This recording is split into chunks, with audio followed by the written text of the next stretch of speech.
back to our one wild and precious lives. Today I'm here with Andrés Ortega, one of my 3 housemates. I thought it would be fun to reflect on what it's been like for him to live with a foreigner and for me to live with 3 Mexicans. Andrés was born in Tijuana and grew up in Celaya, a city in the state of Guanajuato in central Mexico. He has lived here in Guanajuato Capital, the capital of the same state, for the last 12 years. Andrés, welcome to the podcast. Hi, how are you? It's very nice to meet you and to join here. Thank you for inviting me. Well, my professional life is focused mainly in governments.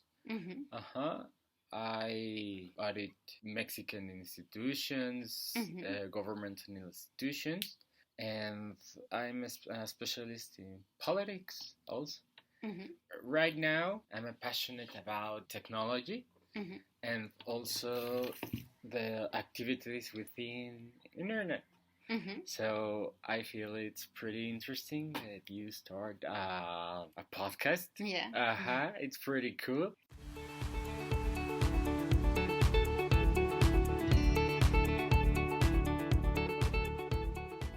Long story, but my last landlord kind of fucked me over with the deposit. I feel like he was being a big jerk. My visa was about to expire and he didn't want to give me back my deposit. So 1 month before my tourist visa, I was kind of pissed at him, or I decided that I needed to move out. But I also couldn't commit to more than a month in Mexico or in Guanajuato because I didn't yet know if they would grant me temporary residency. So I was looking for a room in a shared house that I could rent for a month and potentially longer. Yeah. Moises, one of our other housemates, reached out to me because I had posted on a Facebook group. He basically said, well, we're looking for a housemate. I said, okay, I wanna see the house. And of course, like the first thing you do in the year 2000, what's our year? 2022.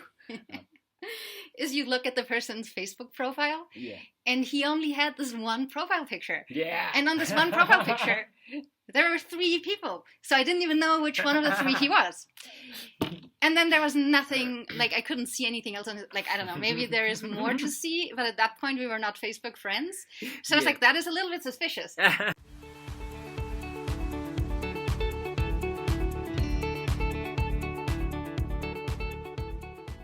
In this side of the story, we have this room.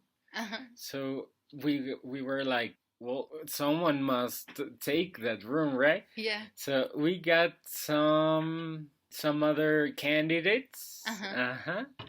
But they were just wrong, you know? How could you tell that they were wrong? I mean, this woman, well, likewise, Moises told me, there's this this woman that wants to enter here. I meet her, and suddenly she was like with his son and daughter. Oh. And she was like, "Is there some room? Because I think she were like an outlaw." You know? An outlaw? Yeah, like what do you mean when you say that? She was like running from someone, you know? Oh. She was on the escape. Yeah. So how could you tell? Because she looked in her face like sadness and she was the stress, you know? Yeah. And I was like, I told her, I think this is not the place that you're looking for, you know? It was just wrong, yeah? Yeah. I was like, if she's so urged to look for something, there is also our stuff, which is in this house. Yeah. So something that we must prevent is that someone enter and can take our stuff, you know? But how did you know I wouldn't do that? Well, because you look like innocent, a trustful, a trustful person, and well, you can tell by looking in the face, you know, that you're not an urged person that must leave the country or something like that. It's kind of funny because I didn't know if I had to leave the country after this 1 month. So, but you were just like a straight teller, so that is trustful, you know. Yeah. Like, well, you were also pissed about your your other house renter. Yeah. Even though you were like, I want to do things right and no one understands me. And I was, okay, maybe she's the person that she must fit. Yeah. Because I like so to do things right, Mm-hmm. And I was like, well, I think I'm not going to have communication problems Mm-hmm. with this person, right? Yeah. That's why when you came, I totally was convinced, The only thing that I noticed that you were concerned was about your dog, which you never brought in the conversation, but when we finished, you were like, and I can bring a dog plate in here, like giving some posts that you have a dog. Oh, so Moises didn't tell you that I had a dog? No, he never told me. Oh, because he wrote me because he had seen my ad in the Facebook group. Oh, yeah. And the Facebook group, like my post prominently featured my dog. Like, I'm looking for a house where I can live with my dog, my large dog. I never noticed. So I assumed you just knew. That's why I didn't bring it up. No, because I was really okay. I do like dogs. I'm okay with dogs living here. So I was like, it's pretty cool that we have animals or pets in house. Well, I also was excited about, because I never really have a dog for about, I don't know, 8 years, something like that. Yeah. So I also was excited about it. And when you were here, when you arrived, also when I moved here, or when I met you the first time? When you met, when I met you, well, it was just like the straight line that I want this, we want that. It's okay to you, it's okay to me. Yeah. Mm-hmm. Well, I think that's it. Yeah. From my perspective, it was so funny because I had interacted with Moises online. And we were like talking about when can I come see the house or meet you or something. And he wasn't going to be there, but he said, oh, Andrés is here. I'll give you his number. So he gave me your phone number. Yeah. And then I think I wrote you. Yeah. And again, it's like I only had your first name. And then you were on my WhatsApp. And at that point, or at least I didn't see, like you did not have a profile picture on WhatsApp. Okay. Mm-hmm. Now you have a profile picture on WhatsApp. But at that point, you had no profile picture. So I'm like, So there's two people. One of them has like no information whatsoever on their Facebook, and their profile picture is several people, so you can't tell who they are. And the other one has no profile picture on WhatsApp. Who does that? I'm like, I'm going to bring a weapon. The weapon of my choice is a screwdriver, and that's just because I don't have a knife sharpener, and I owned only one knife that wasn't a butter knife, and I had owned that knife. I had brought it from Guatemala, and you can't cut anything with it, so it's really completely useless. It's the blue knife that's down there now. It's cool because, well, it doesn't gonna be my weapon of choice, like a screwdriver. I don't want that. Maybe I'll choose like pepper spray. Well, I don't own pepper spray. Yeah. I did own a screwdriver. Yeah. And I hid it well. Like a little side note, in Mexico I have to shop in the women's department if I want to find pants that fit me. And none of these pants have decent pockets. So you can't have pockets to fit your weapon into. You're supposed to bring your purse, but I hate purses. So I usually don't bring them. So it's really like, I don't know. You guys, you need to make pants in my size. They can be unisex. Where you can fit a weapon into your pocket. Cairo pants. Exactly. Yeah. The stupid screwdriver did not fit into my pocket. And I needed to put it in a location where I could pull it out immediately if I had to, right? Yeah. So I couldn't put it in a purse and then like open the purse and like look for the screwdriver in the purse. So I ended up just putting it in, not into the pocket, but just like here. Yeah. Between my thigh and my pants. And you wouldn't be able to tell that there was a screwdriver? No, I wasn't able to tell. Yeah, and then I was like, okay, because honestly, I believe I am faster and stronger than the average person. But just in case I was not, so like my first choice would be to run or fight. Yeah. With my bare hands. But just in case you had a knife, I wanted to be prepared. Yes, I think my weapon of choice is my bare hands because I wasn't prepared at all, you know? Yeah. I was like... you were very trusting. You just let me into your house. Hi, welcome. You could take anything. There were several persons that also asked me, but I was also like, I'll give them a high price so they won't took the because I didn't want to be rude, but there aren't trustful persons, you know. Yeah. They're just people you know, but you know they're not trustful, you know. Yeah. Not because they were going to take your things, because I think that they're like gossip people. Yeah. So I also don't want like partying people. You Yeah. know, someone that went to like drinking here every Yeah, day and bringing people that we don't know, and you know, I just like a calm life. And well, that was my objective. Moises was like, we also cotorreamos, so Yeah. we also chat about it, Yeah. chat. How was it? And I'm like, she's a skinny girl. She's Austria. She had a dog.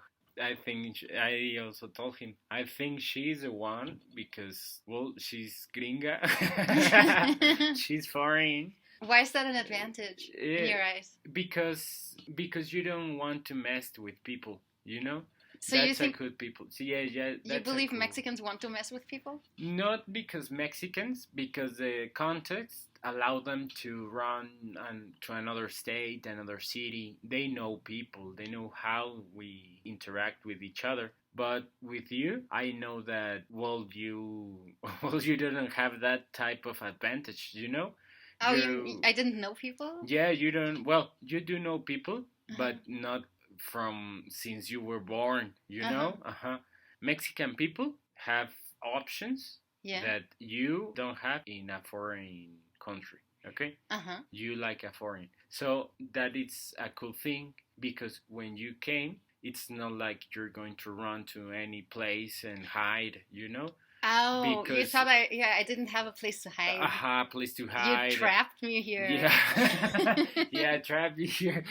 Also, no, because even though I think like the only thing that it's going to happen is that you're not going to hide. Yeah. So that's a cool thing. So just to make sure I'm understanding, when you say that Mexicans, for example, or a Mexican housemate would be able to hide. Yeah. You mean if they couldn't pay the rent, they could just leave and go with their parents live with their parents, for example. Yeah. With a brother, with a friend of life, you know. Yeah. With their girlfriends. Yeah. And you like a foreign, take decisions, a good decision because it's only about you.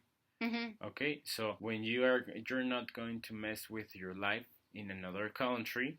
With a dog, with there's too many involved that you're not going just to risk with a bad contract, you know. Yeah. Well, you listeners must know when she came, she was concerned about the deposit because she just have an experience, right? Yeah. So with that experience, I also tried to make you feel safe about it because that wasn't my intention, right? So my experience was that I didn't get back my deposit, and the deposit was really high, and it wasn't about the money. It felt very personal at that point. And I think I was also just at a difficult, like in general, because I didn't know if I would get the residency or not. And that was stressful. I couldn't make plans beyond the date that my tourist visa would expire. And I only had like a little more than a month left. That was just like a background stressor that was just making every other little stressor more like stronger. I also I felt the experience with my previous landlord threatened the picture that I want to have of people. I want to believe that people are fundamentally doing the best they can. Yeah. It felt like this previous landlord want to take advantage about it. I felt he didn't do the best he could. But I want to, it is important to me as a person to keep believing that people are generally doing the best they can. That's just who I want to be in life. I want to be someone who believes that about people. I do think that people can do their best. Here, I talked about Mexico because it's my context. I think you're gonna find people, well, not bad people, but the people that doesn't do their best within the other people. I think that, yeah, you're going to find bad people always, everywhere. I just want to believe that they're the minority. Yeah, and also you don't want to get face to face with someone like that. So the thing that I learned is to separate some of the identities. For instance, the body language is very important because you know when someone is lying to you. You know when someone is trying to allure you with a situation. Yeah. I think that there are types of persons that you can make a contract, and there are types of person that even when you get paid, you are like, there's something that felt wrong about it. Yeah. You know? Yeah. Maybe like landlords. I've also had like bad experience, but also I had very good ones. Yeah. You know? I have a landlord I lived with her in about 10 years. And, well, I really loved her, you know, like a mothership relationship. I really care for herself. Yeah. She also had like the nephews, the grandchildren. Well, we know the place, you know, all the we were in a callejon alley. I lived in an alley. I've already defined callejon on this podcast, so our listener will know. I lived in a callejon here in Guanajuato. It's pretty interesting because it's like the Bronx, you know, like low people, and there's smoke with it, the bulbs. The light bulbs? The light bulbs, they smoke them so they can get high, you know. And there's also like the gossip charity women. Like cleaning and sweeping the streets and things like that. But it's pretty cool because it's a context. You must know context. Like that callejon is the one de los cinco señores. Yeah, that's actually the callejon right next to the callejon I used to live in before I moved into this house. And I loved the callejon. I just didn't like the noisiness of the neighborhood, but I really liked. Like, I loved the context. I loved, like, there were some neighbors who were, like, I don't know, it was really, I loved the fact how pedestrian it was. And, like, I made friends with a couple people because I, like, the one guy who always sold me the garrafones de agua. And then he carried them to my apartment, which was so nice, just like that. And he had a Saint Bernard. And so we talked about dogs. And he helped me when I moved here. He helped me carry my stuff to the moving truck, because the callejones here, they're like partly just a very narrow alley, but partly they're stairs. Yeah. So the moving van I had hired parked at Cerro del Cuarto, so higher up, because that you can't park in the street down below. ¿Cómo se llama? For the listeners, Guanajuato City is like between mountains. So here in Guanajuato, we have like a little crib, like we call it, like in Spanish is the translation, the crib. It is like, how do you tell, between the mountains? Like a valley? Yeah, like a valley.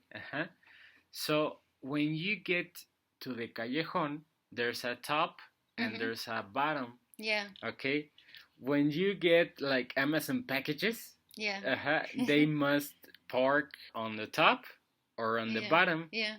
In the top, it's very dangerous because there's the Cerro de Cuarto. That is actually my favorite barrio in Guanajuato. Yeah, but it's pretty dangerous because people just robbed you, you know? I received a call once of an Amazon packager. Yeah. And he told me like, hey, I was going to give you your package either so they were going to rob me. So I ran to my truck. Yeah. And I must escape Okay, and I was like, okay, but I need my package, man. I was like, did he park at Cerro del Cuarto? See, yes, and he was like, I ran, so please forgive me. I will deliver the package in another time, right? Yeah. And I was like, oh man. I've also once I went up to the top. To Cerro del Cuarto. To the Cerro del Cuarto, and well, it felt pretty. I was pretty unsure that was going to happen to me. I walked to a store to feel safe.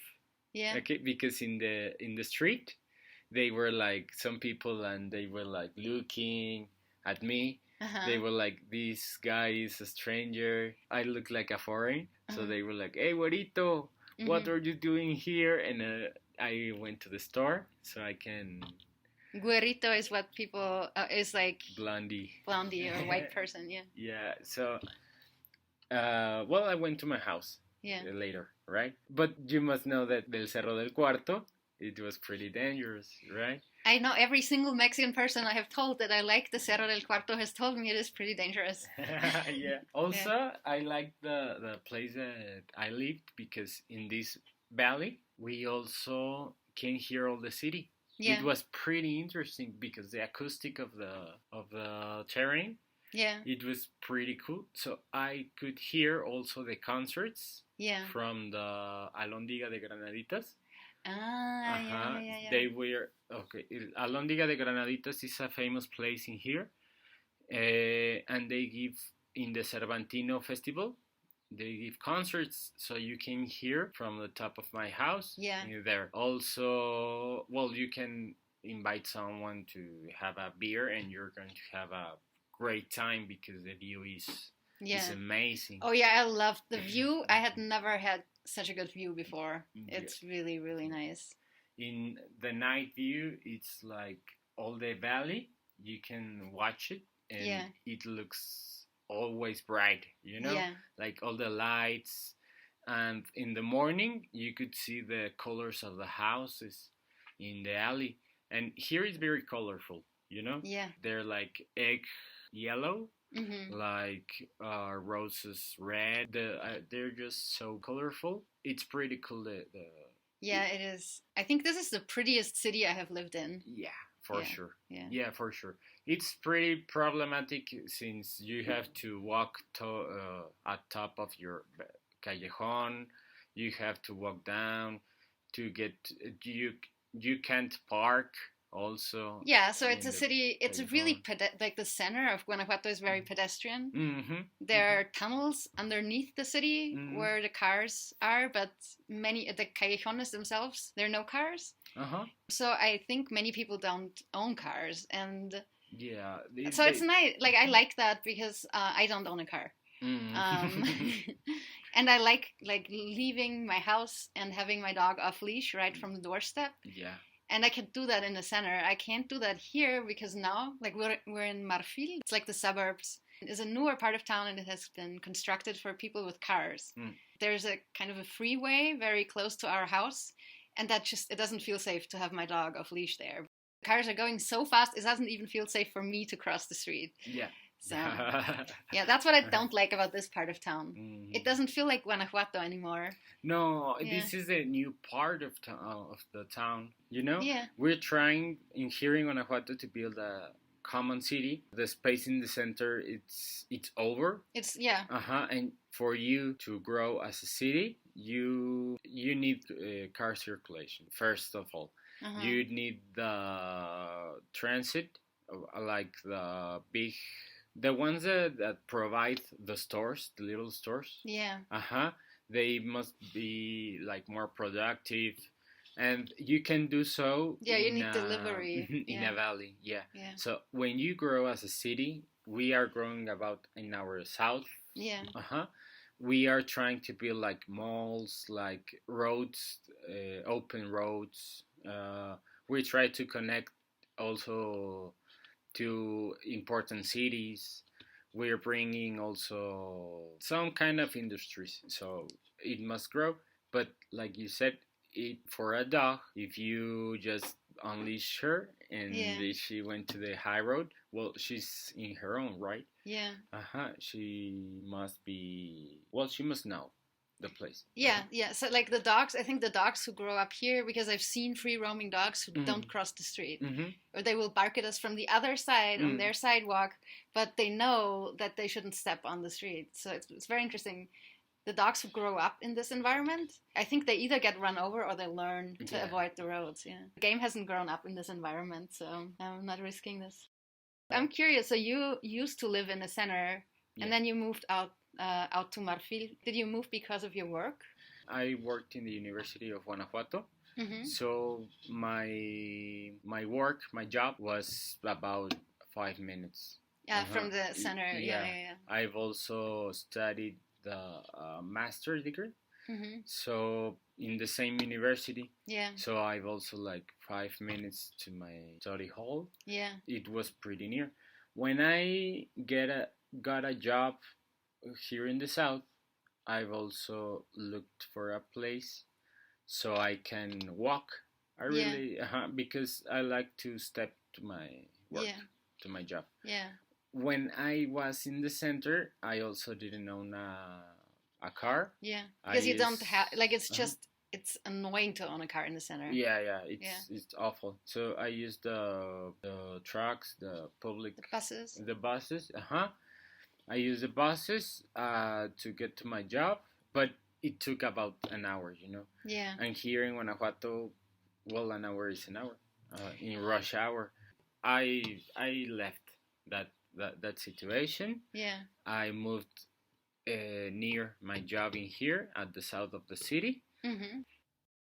What are some of your favorite things about Guanajuato, either the center or the south?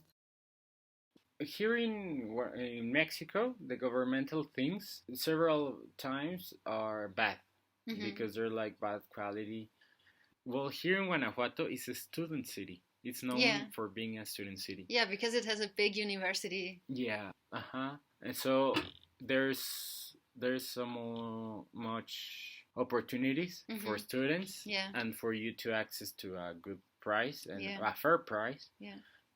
Because university supports many programs also. Yeah, that is something I've also liked about Guanajuato. It's interesting because when I came here from Guatemala, the university, like everything was online, so the students were not here.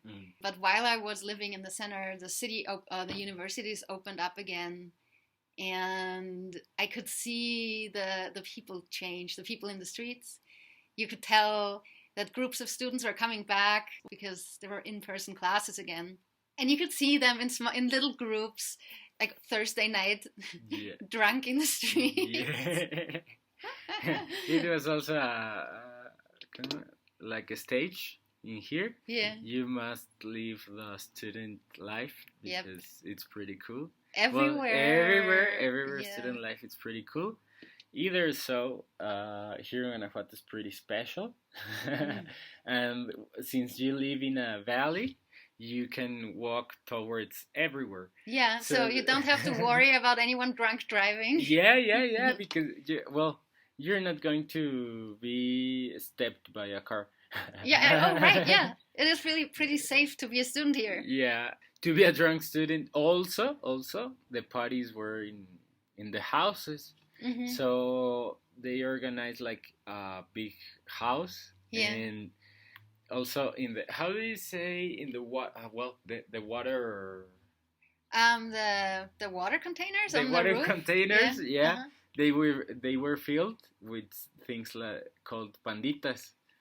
Panditas are not the gummy bears. No. It's the name of an alcoholic drink. Okay, so they put panditas in the water container of the house, so you can open the faucet, the faucets, and drink. Everyone can have. They were just like 5 garrafones of water, of consumable water, potable water. Yeah. They prepared with alcohol. Yeah. Cheap alcohol also. Yeah. And they put it in the water containers of the house. So you can open the faucet. Oh, that sounds like fun. I would have liked that in my student days. Yeah, I right now I think I couldn't take it. Me neither, but so you need that phase in your life. You need that phase in your life.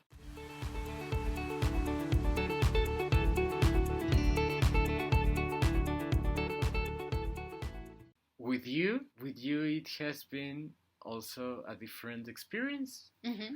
Have you like learned anything new from living with me? Well, many things, because living with you as a foreign people, not just like a friend, you also came, well, as a foreign people. That's important because not also you were like a stranger, but also you have different education, how you say costumbres? Customs is in the manners, ways. So when I met you, I was sure that I was going to get along because you live your simple life.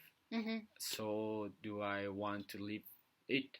Yeah. You know, like more as well, simple life. Yeah. That's it. So when you came, also I have expectativas. Expectations, that I could also practice my English, you know? Oh, finally we're practicing your English. Yeah. Because up until now, I've forced all of you to only speak Spanish to me. No, but I also realized that with you, I have communication in English, and I've also practiced my English. When you came, you told me that you wanted to speak Spanish. I'm sorry. No, it's cool because you practice also. Yeah. And I also feel the freedom to, I've also felt free to also speak in English and make myself clear. You know? So it's also cool to speak two languages in the same house. Yeah. Because we share in different ways. The meaning is always, well, it's better sometimes in English than in Spanish, or the vice versa. That's so true, yeah. So also we make communication cool because I have to make myself clear with you. I have to polish my language, you know. I have to be, when I told you like strange words, you was like, I don't understand, and I want to get the message. Yeah. And I realized also that I have be sharpened conversator, you know, because I have to give better messages with you. Yeah. Not because you don't understand, but because I realized that sometimes I have flaws in my conversation. Okay, if you understand the standard Spanish, is because I'm making myself clear. Yeah. It's also pretty cool that you don't know many things, because I also start like realizing that our culture is very rich in that sense. Yeah, because there's some things that only happen like here. I was amused the first time that I told you trancas, and you told me like, what is turancas? No, and I was like, no, trancas is like a short way to say tranquilo, and tranquilo is be calm. So, but that process, I never realized it till I talked to you, and I was like, oh, okay, there's like words here in context that I must explain. And sometimes that was an awesome situation, right? Yeah. Also, well, the ways that you make friends, it's pretty cool too. When you brought your friends like Rodrigo in here, it was pretty cool because we never bring people to cook things. We never used really the table. Yeah. Oh yeah, and now the table gets used. Yeah, now the table gets used. So Well, that is pretty cool. We used also the chairs, the table.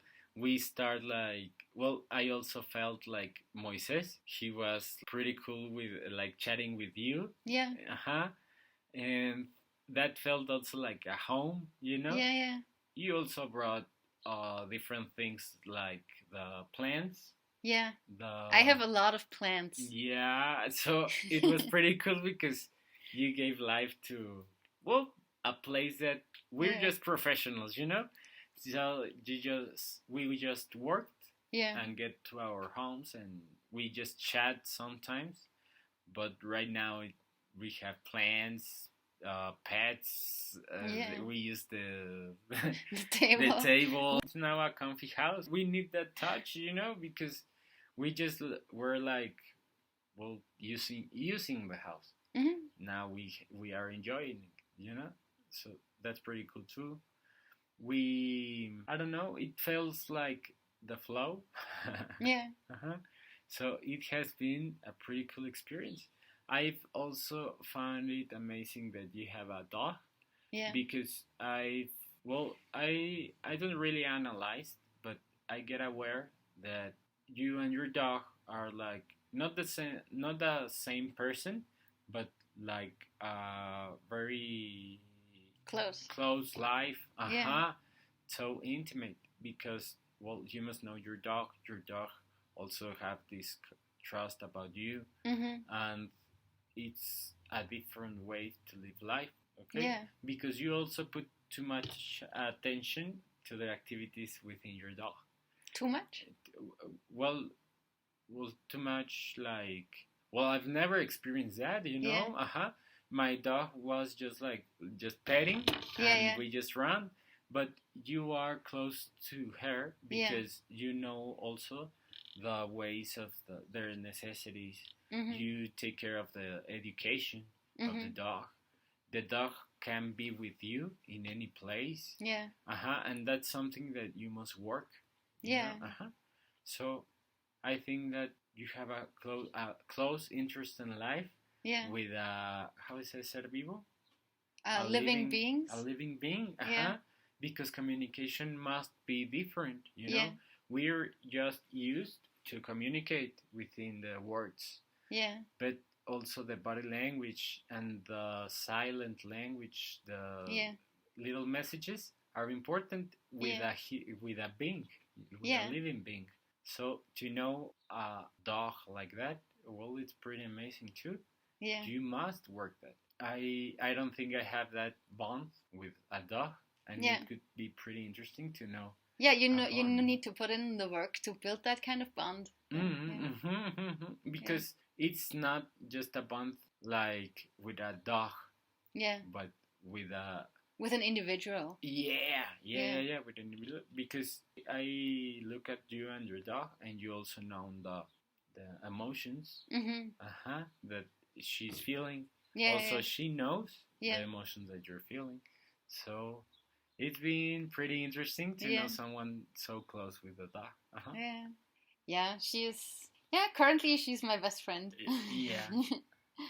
Yeah, no, for me, I think living with you all, I've definitely spoken much more Spanish. Yeah. Which is so helpful and so useful, and I'm so happy. It's been so nice to actually use Spanish every day. Like, even if sometimes it's just to say good morning or have a nice day or like there's coffee. And you know, you've also I felt you like a little bit easier in the Spanish.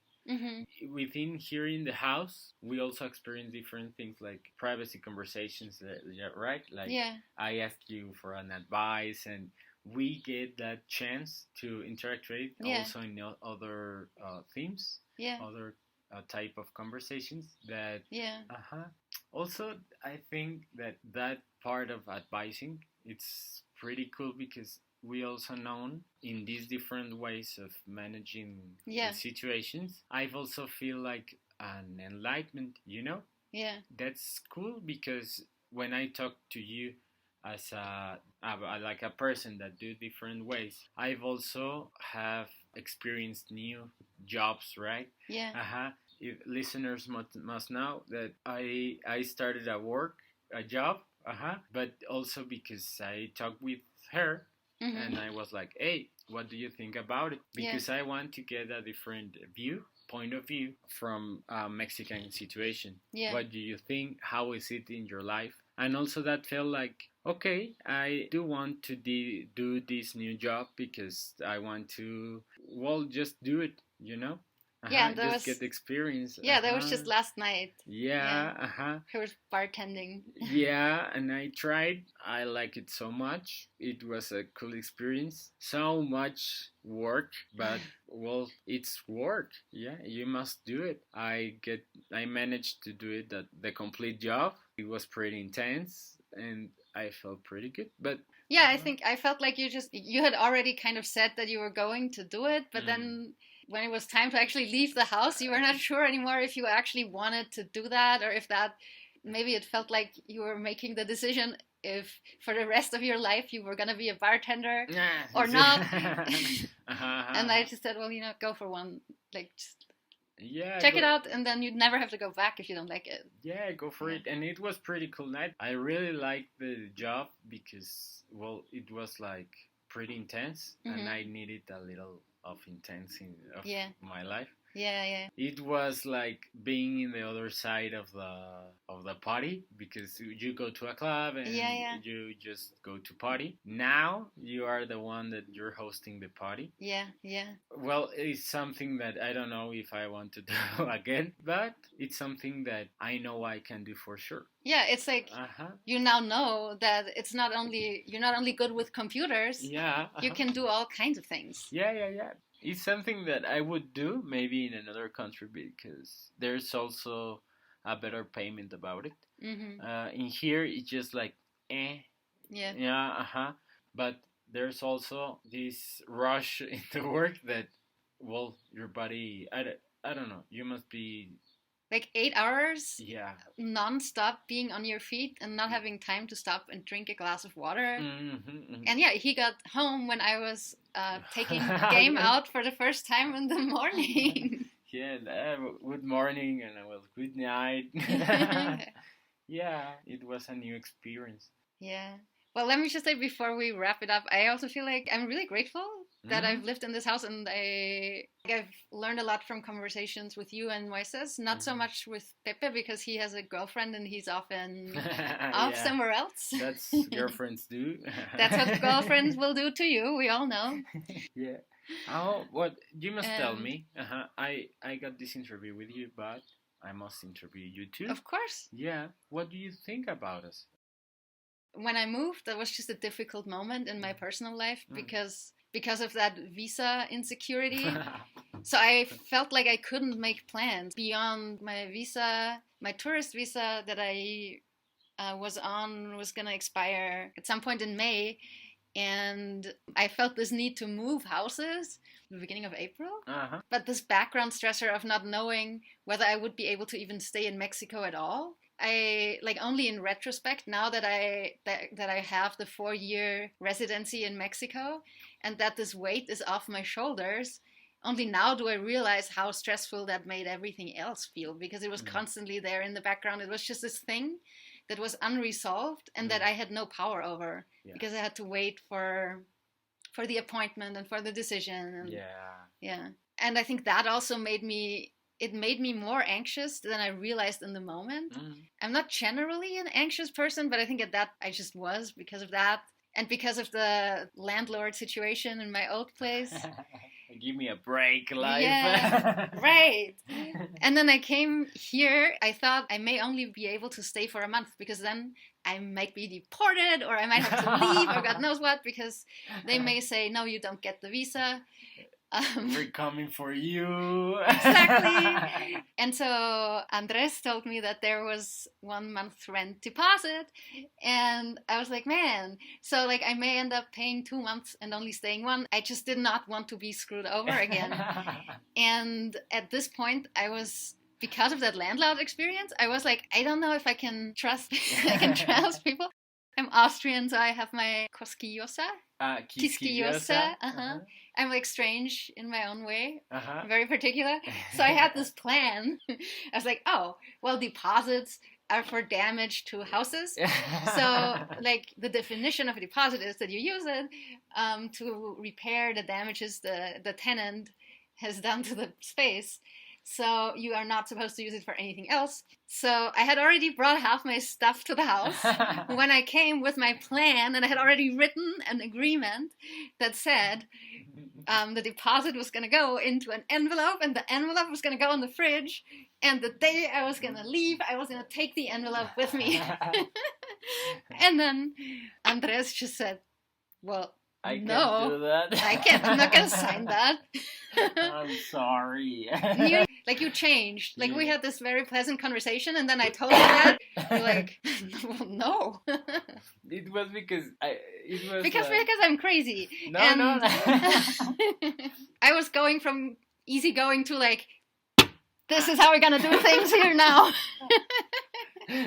You must know I'm a ruler. And I'm like, how am I going to tell her that I can do that, but still for her to feel safe about it, you know? Because you were like, no, I'm not going to break anything, and I'm going to take everything and my money if it's okay. Like, if it's okay. Like, if it wasn't okay, then I'm not going to. Here in Mexico, for listeners, the deposit, sometimes you use it to pay the rent. For your last month. For your last month, you talk for it with your landlord. If you have damaged the house, well, the landlord will tell you, and it's, well, and you then get an arrange. You run away and hide at your parents' house. Yeah, and you run. But in this case, well, we talk about it, Chrissy and I. Well, I started crying. Yeah. And afterwards, I'm like, wow. Poor Andrés, you've basically already committed, because I started crying in that moment because I was like, oh my God, it's going to happen again. Like, in that moment, it felt like, well, yeah, it's going to happen again. Like, why did I end up in this situation again? Because at that point, I had already left stuff here, and I had already, like, half moved out. So I had already committed to the house before making that agreement. And now I felt like I didn't have a choice anymore.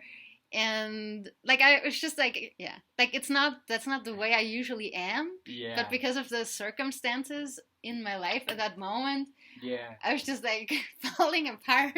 Afterwards, I'm like, wow, you probably thought, oh my God, we should have taken the person who was running from someone instead. No, well, think about it. No. It's because my objective also was for you to stay, because I really liked you from that first time. With my old landlord, he already told me that he wouldn't give me back the deposit because, according to him, I had broken a contract that didn't exist. Yeah. So I was like, I'm going to take the moral high road, and I'm going to pay the last month's rent even a day in advance. Yeah. So that's what I did, and I was going to be the morally better person. I was going to have the moral win. Yeah. But in the end, like, the moral win isn't that way. In the end, I decided, you know what, fuck it, and I sold his gas tank. Yeah, because you must do that. I think I found a good middle road. Yeah, that's it. Sometimes it's cool just to let go of things. You know, they're just wrong, and they're not just that important. So you must go. I had some other experiences which, well, I got frustrated, and I've just learned that sometimes you make the right way. Sometimes with other people, you must do the not right way. Yeah. And sometimes it's gonna be not cool or wrong, and you must just get along with it, with the better face that you have, right? Yeah. So I've also, with you, when you came with the deposit issue, I was like, my objective was for you to stay in the house. So I've also was like, well, I can do that with the deposit, but we can still work it out, you know? Yeah, but I did. So when you said you would, like, the only thing that would have made me feel safe. at ease would have been if we had done the fridge thing. Yeah. So, like, I did not feel at ease. I just realized then, well, I've already committed to the house. Yeah. So I'm going to just decide to trust you guys, because that's my only option. And I mean, it's still like so I'm gonna move out in about a month, but I'm not gonna use my deposit for the last month. No, you must. And I mean, I consider you a friend now. I don't know what you're gonna do. Like I'm assuming you'll give me the money back, but if you don't, it's cool too. No, it's not cool. No. But if you do give it back to me, we'll continue being friends after I've moved out. But if you don't give it back to me, we probably won't be friends because I'll be pissed. Yeah, I know. And you're gonna sell my gas station. Oh, and there are 2 gas tanks. Yeah. Ha! So you can. They're even like. Like I sold the last one from the old house for 1,000 pesos. So if I sell the 2 that you have in this house, it'll be more. I like actually make a profit. Yeah. You can do that. I think like what I have learned from you in particular, and from conversations with you, you did give me another viewpoint on people and on living and interacting with people than I had. Like I feel like I have a broader view of the different ways people can be now than I used to have, and that's because of conversations with you. Yeah. I can't really put my finger on it. Yeah. But I feel like I know now that certain things that would be personal in Austria, for example, are not personal in Mexico. No. And that's just one facet. There's people that you must know by hunch. Yeah. Not by words, not by a conversation. Like these things that they're like the body language that we talk, but the main message that the people are trying to reach at you, they're sometimes different than the ones that they're talking. Yeah. So, I think I get the idea. Yeah, and I'm very, like, I'm a word person. Like, I'm into words. I'm into writing and into talking.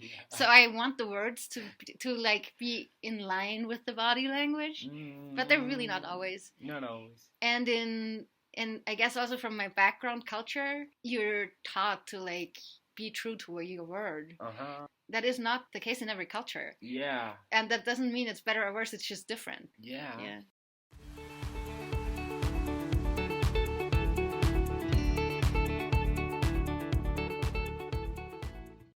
One other thing that I found really interesting, because I feel like with you, I've had the most profound conversations from the people in the house.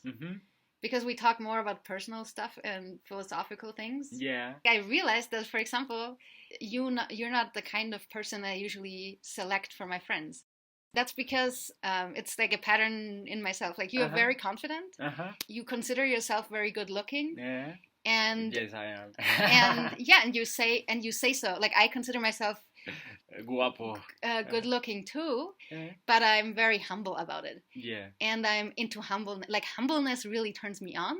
Super confident people don't usually do that for me. Yeah. So I'm like, usually if someone is very obviously very like, look at me, I'm looking good. Like vanity. Yeah. I'm like, yeah, good for you, but like, that kind of usually makes me less interested in talking with that person. Yeah. I think it's partly because I'm also confident about certain things about myself. For example, I'm really good at drawing shy people out of their shell. Yeah. And I like doing that. I really enjoy doing that. I like gaining someone's trust and helping them be more confident. Yeah.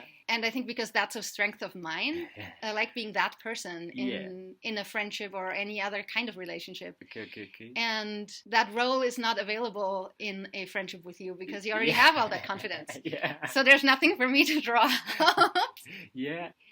But I realized that I'm actually, I really enjoy talking to you. Yeah. I just don't think we would have gotten to that point of friendship and depth of conversation if we hadn't happened to be housemates. I do. I do know that I'm confident and I told that. And that's usually, I'm sure that's usually an advantage for you. That's usually what, like, why like all the ladies are kissing your toes. Yeah. Your feet. Yes, because I'm the person that, I'm a conversation opener, right? I do get you because with you, I've also had the same, like, how am I going to talk to her? Ironically, we just get along too well. Yeah. In this house because we also understood our ways. Yeah. No, yeah, it felt really extremely easy to share. Yeah. It has felt really easy to share the floor with you, and yeah, Also. and it is nice to have people with different perspectives Mm-hmm. in your life because they give you more Points of view, yeah, solutions, alternatives. Yeah. And help you understand people in general. Like that is also something we do have in common, I think. Mm-hmm. We're interested in understanding the way people work. Yeah. Because people are complicated. Yeah, and it's fascinating. Yeah, they're fascinating. The way treating people, it's like you must focus just on the person that you're talking to and not try to treat people like in general the same way. Yeah. That's true. Every people has its own way. Maybe that is also something that you made me realize again. Like, it's very obvious, but sometimes I think I forget that. Sometimes I want to treat everyone as a trustworthy person because I want, deep inside myself, I want everyone to be trustworthy. Yeah. It's okay if not everyone is. And it's okay. It's okay to find out and then treat people according to whatever you find out about them. Yeah. Yes. Well, I think that's a good point to end. Thank you, our dear listener, for hanging in there with us. Thank you, Andres, for talking to me. Thank you to you. If people want to find you online, if someone wants Andres to bartend for them, shirtless, here I am. Where can they find you? I have an Instagram. You can find me at herhis_man. I'll put it in the show notes. Yes, you can find me and you can direct message also. Answering and hope see you soon. Talk to you soon. Bye. Bye.